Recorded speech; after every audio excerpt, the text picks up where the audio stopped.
Welcome to Slacker Sports Show. Good evening, sports fans, and welcome back to another podcast episode of Slacker Sports Show, where we discuss anything and everything you want to know about sports. Let's welcome in the co-host of the podcast, Mark. How are you, Mark? Doing well. Been a busy week, but happy to be talking to you and happy to see that a lot's going on in sports right now, so got quite a bit to talk about. Yeah, so we're going to mostly talk about the MLB and then the NBA, and that's pretty much going to be the whole thing, but there's so much packed into just those two things that I think we're going to have enough to talk about during the podcast, and then after that, we will do another podcast, which will be coming out this Sunday, about the AFC North. So if you listen to any of the NFC stuff, make sure you subscribe and go on over and check out the AFC stuff as well, as we are trying to get all of those done on Sundays and everything. But let's just jump into today's podcast. We're going to start with the MLB, and if you were born under a rock, you may not know about this, but if you know what the Earth is, you probably know about the whole Tatis thing. Basically what happened is do you remember what the score was? They were up by 7 runs. Yeah, I think it's like 10-4 or 10-3 or something like that. And basically what happened was Fernando Tatis, one of the he's 20 years old or 21 years old right now, and he's one of the best, I guess, baseball young stars, kind of with like Soto.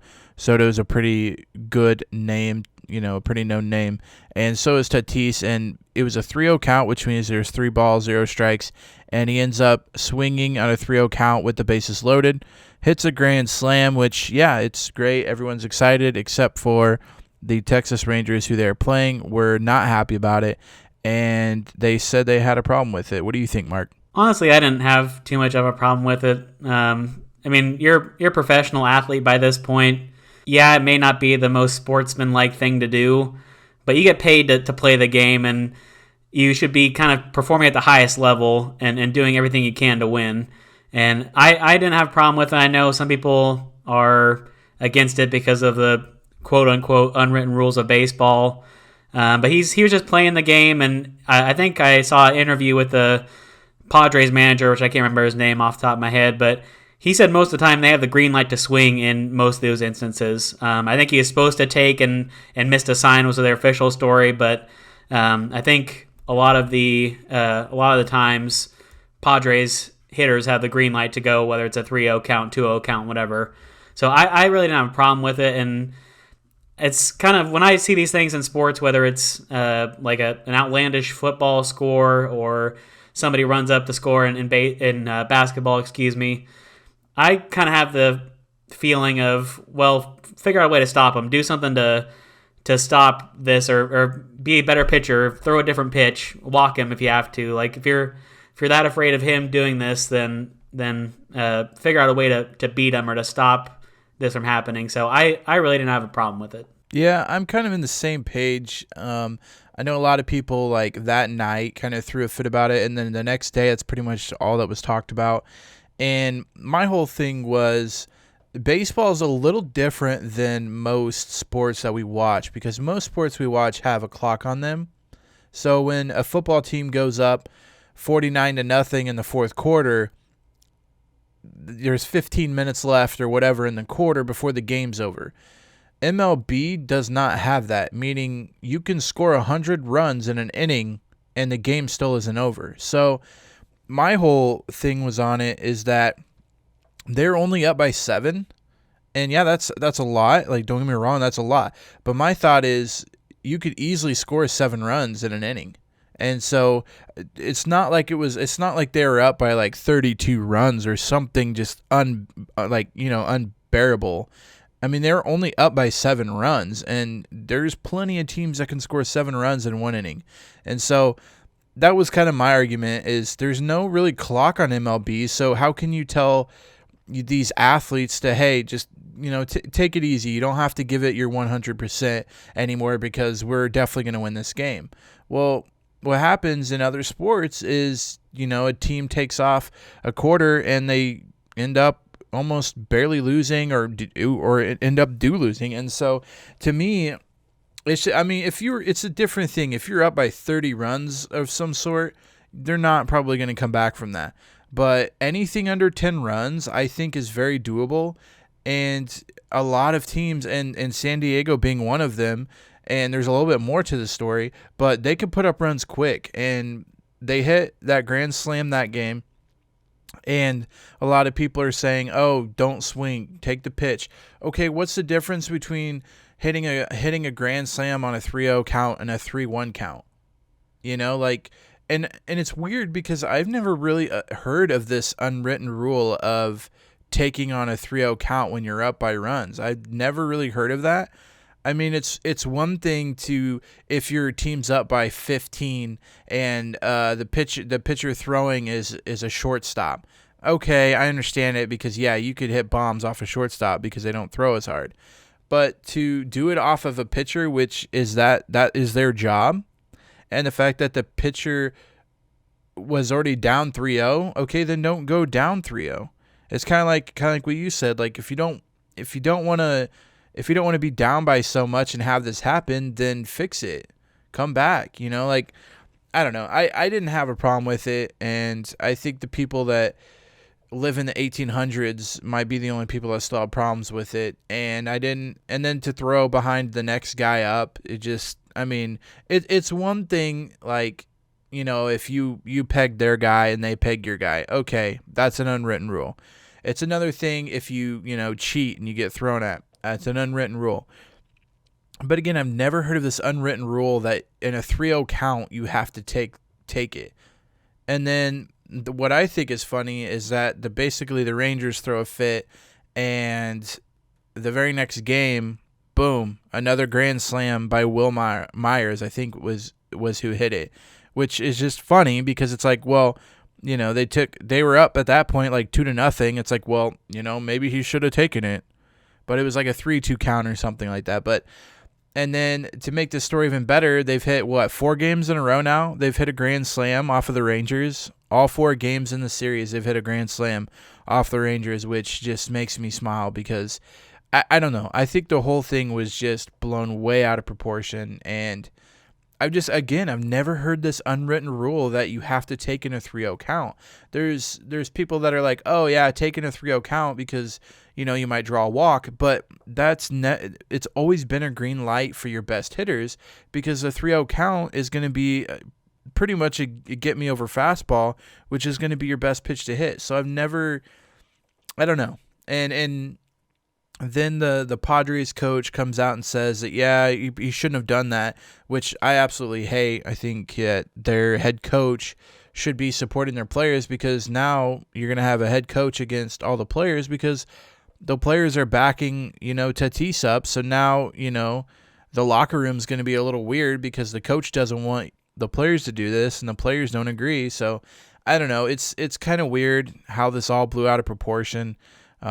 And I think we'd be over it by now, but the fact that they just keep hitting grand slams off people just kind of keeps bringing it up and and keeps like digging in. So we'll see what kind of comes of this. I don't think Tatis is going to play any different because he's an athlete. He's a professional athlete who got to the majors by hitting hard all the time and never quitting. So I don't think he's going to change. I think if he gets this kind of situation again, maybe he takes it, but I don't think that he's going to change kind of how he plays. He's going to play hard all the time, kind of no matter what. Yeah, and I think their manager and maybe even Tatis are saying one thing, saying like, we're sorry, we won't do this again, but they're really seem like they're kind of on board and leaning into it. Because I know, like you said, they've hit 4 grand slams in 4 straight games since then, and then I think the game after or 2 games after, Tatis stole third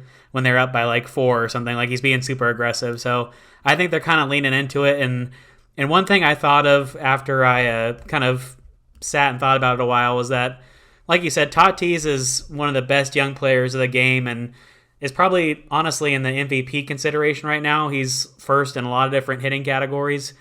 And baseball has always had a tough time attracting younger fans. And I think if you kind of relaxed a little bit, if the players maybe took a more relaxed attitude to some of these unwritten rules and were allowed to showboat a little bit, you could get some young fans. I mean, I was never somebody when I played sports where I was a showboater, but I get the draw of it. And if you have somebody who's as good as Tatis or I think it's Tim Anderson or one of the players on the White Sox who does bat flips a lot, you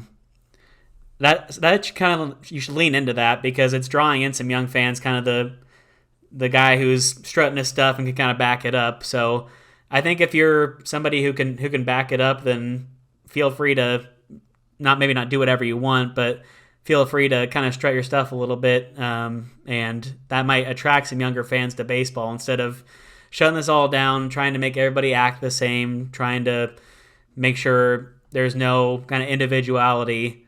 You're letting this guy be himself and kind of act like he naturally is. So I think that could draw people into baseball if they relaxed a little bit on some of these unwritten rules. Right, and what I don't understand is why baseball, the bat flip, it's brand new, it's never really been done, and now it's a thing. And now people see that as being disrespectful. But you look at NBA, when you make a three and you put your 3 fingers up over your eye and you walk down the court and you do all this stuff, and nobody really says anything because I guess it's accepted there. And then you look at football when they score a touchdown or even get a first down and they do, kind of showboat a little bit. Nobody really says anything, and then they try to take the touchdown dances away, and then, people throw a fit and they bring it back. I don't see a problem with it. The only thing that I would see being an issue is if like the batter stared down the pitcher kind of type of thing. And that I would kind of get because then you're kind of taunting instead of celebrating. But I don't feel like a bat flip is a taunt. I don't feel like kind of when you reject someone in basketball or whatever and you stand over them, that's taunting them.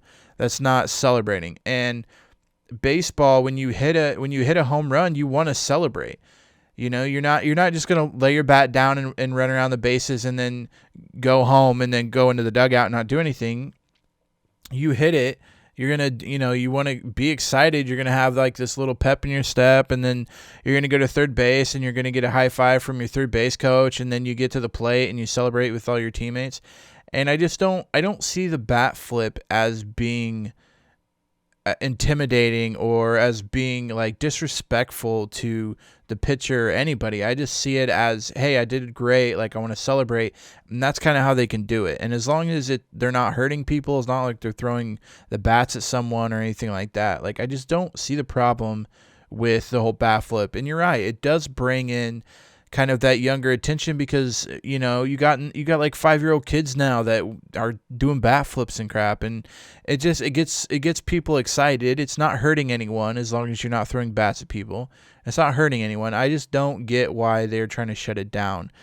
I feel like kind of like what you're saying, the game right now is really, really young, as in we have so many good players that are very, very young. We got Acuna, who's one of the best in the game. He's 21. You got Tatis. He's 21. You got Soto. He's 21 or 22. I mean, these guys are grown athletes and grown like men at 21 years old, and they're like almost the best in their game. They're probably not the best yet, but they're getting there, and that's exactly the type of energy you want to bring. You don't want this 35-year-old guy that hits a home run and just trots around the bases. That's not fun. You want, a 21-year-old that hits a grand slam and does a bat flip and then gets to the home plate and celebrates with his teammates. Like that's the energy that you want as a young fan. And yeah, I feel like a lot of what they're trying to do is attract young fans, and they're trying to do it by like speeding up the game, which I don't think is really helping. They're trying all this other stuff, and I feel like this is what would help you get younger people in the game, and that's what the MLB wants. They want young people, but then they have this avenue of getting young people interested in the game, and they want to shut it down. So I'm not 100% sure, all of that stuff, and I mean, you could do a podcast just on unwritten rules. The only other like really unwritten rule I can think of in another sport would be basketball, kind of when you're up by so much and the team is just dribbling the timeout, and someone steals it and gets a dunk or a layup. That'd be the only like other unwritten rule that I can think of. Do you know any maybe in football when you're up by so much and you have like a touchdown ahead of you and you kind of just like like you fall out of bounds or something like that, I guess. Maybe that's, but I mean, it's not really a thing. If you ran it back for a touchdown, they'd be like, "Oh, great." I don't think they would be like mad at you for doing that. But again, it all comes back to if you don't want to get embarrassed, then don't lose. Find a way to come back. MLB is a game that you play every single day for usually 160 some days in a season.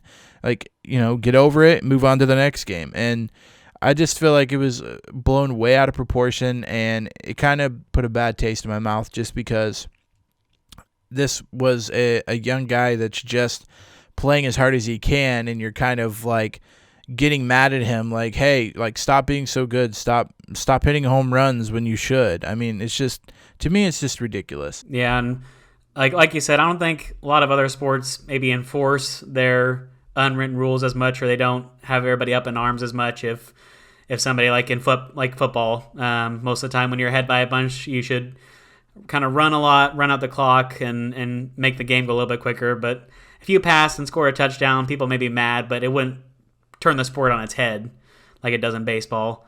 So, yeah, I don't think other sports really take it to heart as much for these unwritten rules. And one other thing you hit on, which is a good point, is that you want young fans especially, but I mean all fans, to connect with your players, to see them as a person and get invested in them, and that could lead to buying their jersey, supporting them, buying more tickets, things like that. NBA does this the best because you can see the guys, how they act. You can see their faces, which is one advantage over football. I know people bring up a lot. If you're hiding behind a face mask in football, people might not connect with you. But NBA, you can be up close to these guys. You can see them, see their expressions, and they're kind of free to celebrate as they like. And I think that really brings fans in. You kind of get to know them as a person. Football, you can celebrate and have your personality in interviews, but hidden a little bit behind a face mask. But baseball, without a face mask, and you can be up close, kind of like in basketball, it should be a sport where you can really connect with these guys and see who they are as a person. And that's just not the case. I mean, Mike Trout's the best player in the game, has been for a long time, but if he was walking down the street, I don't know if most people would know who he is, because he doesn't really have this big personality, and a lot of guys in baseball don't have this big personality. They don't feel like they can show it. And I just think that's something that you could use to connect with fans, which could lead to more revenue for your sport. So you think owners would be on board, but may just be something enforced by the players themselves, and maybe something that's a little bit outdated that needs to be overturned or thought about again. And so with that, we're just going to kind of leave it at that. And if you want to comment down below anywhere, or if you want to send us a tweet or anything about some unwritten rules that we might not have touched on or covered, or if you know some unwritten rules in other sports that we didn't cover, make sure to let us know. We're going to move on to the NBA and the NBA playoffs. We got some really good matchups coming up. We got plenty of games to watch for the next couple of weeks at least. And so let's start in the East. We got Milwaukee and Orlando actually upset Milwaukee in the first game. And then what was it last night? Milwaukee came back and won. I think Giannis had a 20-20 game, I saw, I think. So 20 points, 20 rebounds, and that was kind of the driving force behind their 111-96 win in game 2. Yeah, and so the first seed Milwaukee, the 8th seed Orlando tied at 1-1. Going to the second seed Toronto versus Brooklyn. Toronto up 3-0, and they played earlier today. And we are recording this on Friday. We didn't get it recorded on Wednesday, so this will come up either Friday evening or early Saturday morning whenever I get it edited. So that is when I say, Toronto's 3-0. They're 3-0 as of Friday. So the Raptors ended up winning 117-92, and they haven't really had any problem against Brooklyn. Toronto actually looks like they might be able to give Milwaukee a run for their money. Yeah, I don't think either one of us are surprised by this. We've both kind of, as it led up to the playoffs, thought Toronto could make a run. They're just a really well-rounded team, and they all know their roles. And then Brooklyn, I mean, you're missing a lot of good players. Kevin Durant's been gone for a while. Kyrie's gone for a while. They weren't even in the bubble. And then a couple other guys they've kind of been missing or aren't playing up to their potential. So I don't think either one of us are really surprised that Toronto's up 3-0, and I think they could. I don't know when the next game is. Should be coming up here tomorrow or the next day, but I see them sweeping. I wouldn't be surprised. Yeah, and another team that's sweeping that right now they're sweeping. They may not when you listen to this, but is Boston and Philadelphia. And I actually thought Philadelphia had a chance at something, but Boston right now up 2-0 in the series on Friday. Do you have a updated score as we're doing this? Yeah, right now it's the end of the third quarter. Boston's up 76-72, and I kind of just tuned in before we started recording, and it's about halftime. I think Boston was up 2, so seems like it's been a pretty close game, but like you said, Boston's up 2-0 in the series, and one reason is that Ben Simmons partially dislocated his kneecap, and I don't know if there's really a timeline for when he comes back. So 76ers are missing a major player, and I really don't know how far they can go without him. They seem to struggle anyway with him and Joel Embiid on the floor at the same time, which is confusing, and I don't know what exactly is going on, but if you're out one of your best players, you're probably not going to go too far. So it'll be interesting to see if they can turn the tide here in this third game, or even take a game, or if they just get swept and what they do after that. Yeah, and the only thing I can really say about the dislocated kneecap is last year Patrick Mahomes got a dislocated kneecap, and I believe he was out 3 weeks or something. So without Ben Simmons for 3 weeks, I mean, it's doubtful they're even going to make it to the 3-week mark without him. So his season's probably done. I don't know that 100% sure. But, yeah, right now they're down 2-0 in the series, and it's going to be hard for them to even crawl back into it, especially since Boston is such a good rounded team. Another team that is good and rounded is Indiana, and right now they're losing to Miami 2-0 in the series, and I think I haven't even really been close games, have they? If I remember right, Miami's won, I mean, pretty handedly both games, which is surprising because Indiana played so well coming into the playoffs. I thought they were playing well, but Miami's taking them to the old woodshed, so to speak. Yeah, it looks like game 1, the Heat won 113-101, and then game 2, they won 109-100. So they're not blowing them out, but they're pretty comfortable leads. And I guess I'm maybe not as surprised as you are that Miami's up. They do have Jimmy Butler, which may not be what he used to be, but he's still a solid player. And then they just have a lot of really good guys surrounding him, a lot of good shooters, Duncan Robinson, Tyler Hero, some young guys that really give them some energy and some points from everywhere. So I'm not as surprised maybe as you are, but I could see the Pacers maybe taking a game in this series, but I think Miami's on their way to moving on to the next round if you kind of want a prediction. So kind of like in the East, the 1 seed loses their first game. The Lakers lost their first game to Portland, and then they come back and win the second one. So they're tied 1-1. And I think everyone was kind of like, what's going on? How does an 8 seed beat a 1 seed in the first game? But both teams have kind of taken over since then. It hasn't really been anything. So I'm sure the Lakers and Milwaukee will kind of cruise past the 8, but it is kind of interesting that both 8 seeds were able to steal one from the 1 seeds early on.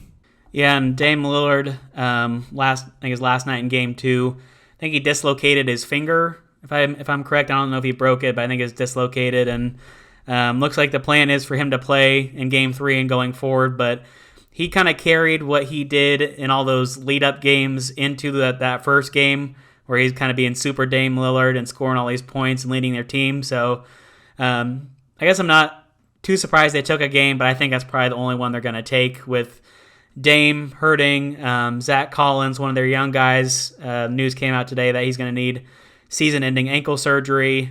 They're kind of on the downward slope. And then last night, I mean, I just saw highlights, but Anthony Davis seemed like he was taking over last night. And even with LeBron having maybe not a game up to his standards, they do have another superstar they can go to and have somebody who can take over and have enough solid guys around LeBron and AD that I think they'll be fine going forward. Yeah, and another team with a bunch of, I guess, superstars, so to speak, is the LA Clippers, and they are tied with Dallas 1-1 in the series.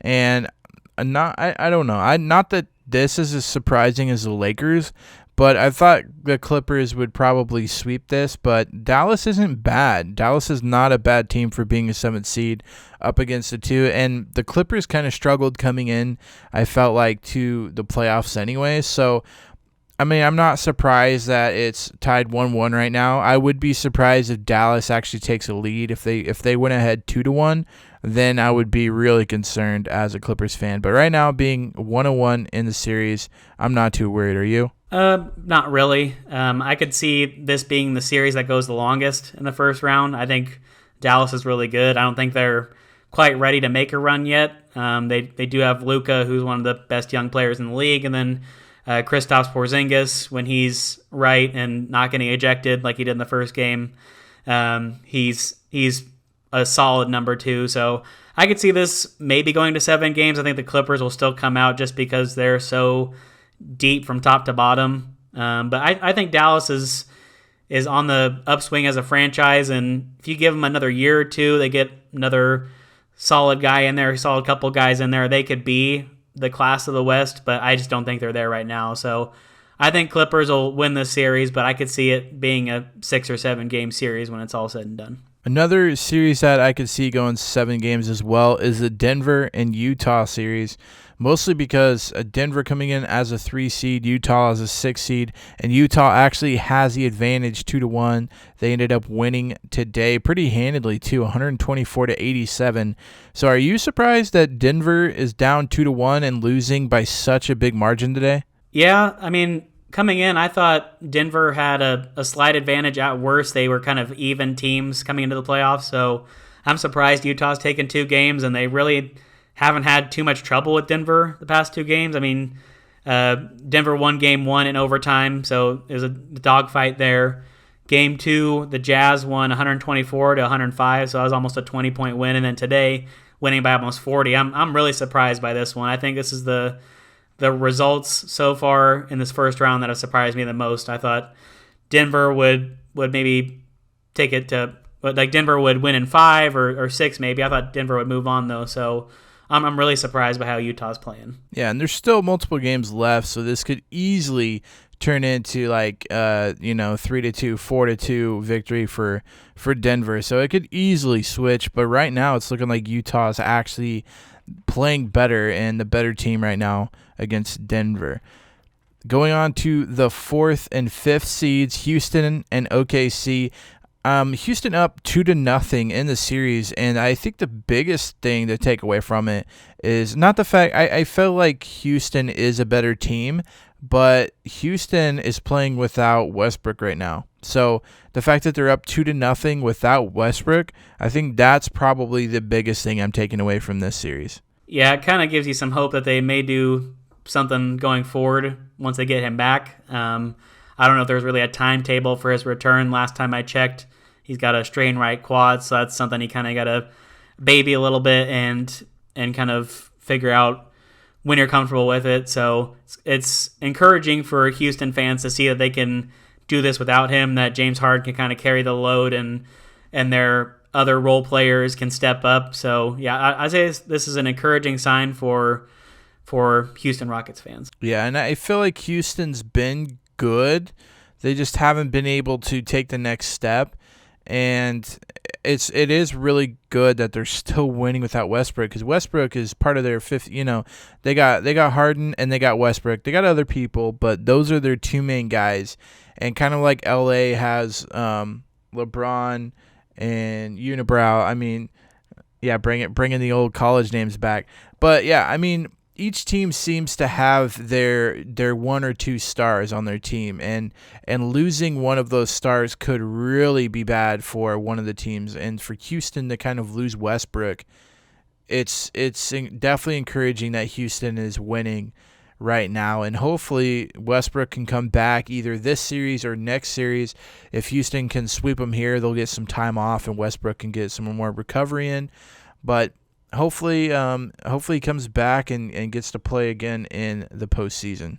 And kind of related to that, I mean, it's not playoff news, but there was some quotes that came out from Adam Silver today or yesterday when he was talking to Rachel Nichols of ESPN about what to expect for next NBA season, and this doesn't surprise me at all. We had talked about leading up to the bubble how compact everything is as far as scheduling, and that if something went wrong, it could really mess things up. So Adam Silver said that they had planned to start next season on December 1st, and right now he thinks it's a little bit early. Is kind of the quote he had to Rachel Nichols. It feels a little bit early to him. And the topics he really pushed on was they don't want to have another bubble. They don't want to have a campus without fans. And they want to figure out the best ways and the safest ways to get fans back in arenas. I think I saw that they're talking to different health agencies and pharmaceutical companies to figure out ways to get extra COVID tests and just trying to figure out a way to get things back to a little bit of normal. I don't know if they'll be able to do that totally. I think it may be a situation like you've seen with a lot of NFL teams where it's maybe 20 or 30% capacity. But they're trying to get it back to everybody playing at home, being in your own arena, and not being in a bubble. And then kind of piggybacking on that in the same article I read, the NBA Players Union, who represents the players in different negotiations with owners in the league and everything, they told players to probably expect that free agency will be pushed back. The start of free agency when people can be offered contracts. It was supposed to start October 18th, but everything's just going to be so compact and so kind of right together that I think they're sensing that free agency could be pushed back, which I'm not surprised. And I guess the draft's still supposed to be right on pace on October 16th, but there's just so much that's going to happen right at the end of this season that I don't blame them for telling players that free agency might be pushed back a couple weeks. Yeah, and what I can see happening on the free agency part, at least, is that teams aren't going to be willing to spend as much money as they have in the past on these free agent guys, and that's for multiple reasons. One, because they obviously didn't make as much money this year as they thought they would or planned on. Two, being that usually with free agency they know what they have at the end of the season, and then they kind of address what they need. But I feel like with stuff still going on, and almost like, we still got another month of basketball left, so a lot could happen within that time. Usually teams are kind of talking to players already and saying hey, at the end of the season, we're really going to want you to come in and do some workouts for us and see if, you'd fit our team. And that's another thing, too, to think about is that I'm not sure how they're going to do free agency. I'm not sure if they're going to just invite them into their arenas or their training facilities. Now, since they're in the bubble, no other teams can come in the bubble. No other players can come in the bubble. So they're not going to be able to have these workouts and stuff with other players to be able to see if they'll fit on their team. They're going to have to wait till the end of the season. And the bubble thing, it stinks, but I don't know where we're going to be at as far as COVID and everything. I don't know if we're going to be at a point where they can bring fans back in the arenas. The reason I say that, and it's different, I think, than NFL, and I could be wrong, so don't quote me on this, but NFL is in an open-air environment, in an open-air stadium where air is constantly moving around. When you're breathing, it's going up into the air, whereas the NBA stadiums are usually, they're all, I guess, closed in. And so when you talk and stuff, your germs kind of do different things in each arena. So, and I don't know how, I haven't read a lot into the NFL stuff. I know they're saying 20 to 30% capacity, but I don't know if they're making them go so many seats down, or if they have to all be 6 feet apart, or if families come, can they sit together? I don't know how they're doing it as far as NFL. I haven't really heard a lot. I've just heard people say, 20 to 30%. So it'd be interesting because NBA is a little different because most of the stadiums for football have a very, very large group of people.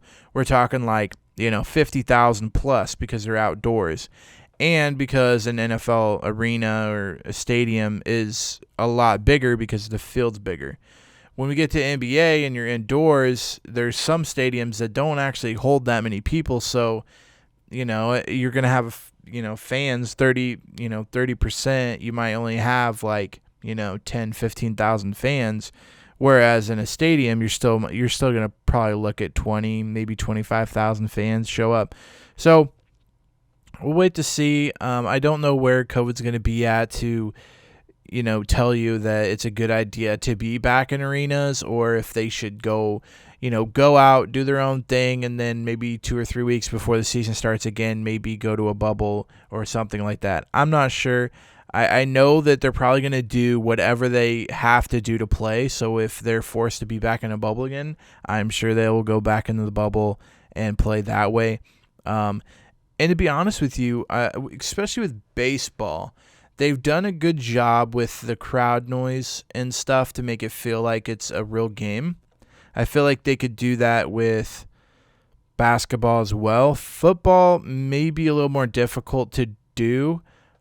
Just because of so much stuff that's done on the field, and football has such a home field advantage, I feel like, whereas I feel like basketball really doesn't. I mean, yeah, if you're a away team, you get booed and you get cheered on when you're the home team, but football actually, I feel like, makes a difference, because in football, your home team or your home stadium can be so loud that it makes the other players nervous, or makes them penalties, going off sides, false starts, and there's not much of that in NBA. So I don't know how big the advantage would be to even have home team advantage, like have home fans in there. So I feel like they would be easier to put in a bubble than like NFL arenas would be. And I don't even think the NFL's even looking at doing bubble stuff. I'm pretty sure they're just straight going into the season. They've talked about maybe it's delayed, and looking at the calendar, and we're about 2 weeks until the first game, which is a Thursday night between Baltimore and Kansas City. And so within 2 weeks, NFL starting, and then the NBA is going to be done, and then they go like a month, and then they start up again. So we'll see. I mean, sports, again, still up in the air. We don't know a lot. We know what's happening right in front of us right now, but we don't know what we're preparing for in the coming months. Yeah, and to kind of hit on a couple of things you brought up there, every league's different about how they're going to respond to this, and it seems like the approach most professional leagues and college associations have taken is kind of depends on your area. I mean, I know the Chiefs, I think, are planning on 20 to 30,000, but the Giants and the Jets, I think, are not allowing fans at all, just because it's a more densely populated area and greater chance of something going on. So it's kind of one of those things. It depends on where you are and what the population's like, what restrictions are like there. So that'll be interesting to watch going forward. And then going back to, talked about free agency for basketball, but can kind of apply to all sports. I think consistency and keeping your same team's going to be a priority for a lot of professional sports teams this year. I know a lot of the NFL predictions I've seen are saying like Chiefs and Ravens are probably going to be good just because they have a lot of the same players from last year and step into things a little bit easier. I think if you're bringing a bunch of new guys in this time that's weird already, then you're going to kind of upset the order and maybe not have a smooth transition into this new season. So football, I think it's going to be big. Baseball, I think the trade deadline's coming up here like within a day or two, and I think a lot of people say that there's probably not going to be a lot of action just because it's such a weird time that you don't want to, if you got something going well, you don't want to upset it, you don't want to bring in somebody, and then that could lead to a whole host of COVID-19 concerns too. So just overall, it seems like if you're a good team, you're probably staying the same from year to year during this weird time, just to avoid any distractions or anything new kind of taking you off the tracks of where you were before. Well, and bringing that up is like NFL, a lot of times what happens is there's a quarterback and they get this high-end wide receiver that they trade for or get from free agency, and then they spend all summer working out together and getting to know each other and learning each other's routes and stuff like that. And there hasn't been that because everyone's been in lockdown. So, they've lost maybe a month or two of when they would normally just be getting to know someone and learning them. They have to kind of do it virtually. And, that it really is chemistry. Like a lot of football and quarterbacks and running backs, all of the major positions is chemistry, knowing where your guy's going to be, if he's going to be there, if he's going to, do this route or this route. You really need that time to gel together. And so I think early on in the season, we will see a lot of weird things that you don't normally see, like where a quarterback throws an out route when the wide receiver is running a slant or something. I feel like that might be more of a thing in the first couple of weeks until they get it ironed out. But the same thing, kind of like what you said with baseball. I mean, they're not one to do many trades for multiple reasons. One is they're not seeing other teams scouted very well, because now the Royal Scout, he might go, watch. I mean, you can't even go to games now, so he's not going to the Chicago-Minnesota game to see and be like, oh, guys, I really think that this guy would be good if we got him on our team because we're missing this. No, everyone's basically at home looking at game film and looking at, stats and stuff, and it's different than what it's ever been before. And I know that especially in college, kind of off topic here, college is going to be very, very difficult because college teams are going to have people backed up because you had freshmen last year that didn't get to play, which means they're going to be redshirted. So you're not going to have those scholarships to give to high schoolers this year. And then you're also going to try to be recruiting some people that don't even play the sport that year. So you're going to be trying to get this 4-star running back that doesn't even get to play football all year. It's going to be weird until we get this all figured out. And kind of the same thing. Like you look at like the Pac-12 that's not playing football until, I don't know, did they delay it till the spring, or are they just not playing at all this year? I don't know if I've seen as much news about the Pac-12, but I know it seems like more and more you hear that more conferences are starting to push stuff back, so I wouldn't be surprised if that's the route they had taken. Yeah, so, I mean, you might be looking at teams that, don't play until the spring. Well, that's when the draft is, and so, like, how are you supposed to recruit these players and draft these players in the NFL if you don't know anything about them? They haven't played football all year, or, it's weird. We're going to have to adjust, and I'm sure they'll adjust and do what they need to do to be okay. So, again, everything is just up in the air right now. We're just trying to live life and trying to just enjoy sports the way we have them and how many sports we have going on now. We're kind of getting back to that normalcy, but it's still a lot of it is still up in the air. I think that'll about wrap it up for us. Thanks to everybody for listening to this podcast, another episode with us. We appreciate you guys listening, and if you're listening but not subscribed yet, go ahead and click that subscribe button wherever you're listening. That could be Apple, Spotify, whatever app you use. Try to find the subscribe button and subscribe. If you want some more content from us, we have a YouTube channel that you can find by searching Slackers Sports Show. We upload all our podcasts there and are planning on getting some other content up there as well. And then if you want some updates or links to the podcast, different stories we find interesting, you can find us on Twitter at Slackers Sports. Yep, and that's going to do it for us this week. Make sure you hit subscribe. That way you can check out the AFC North, which we will release probably tomorrow. So make sure that you subscribe so that you can catch those AFC and NFC podcasts as well.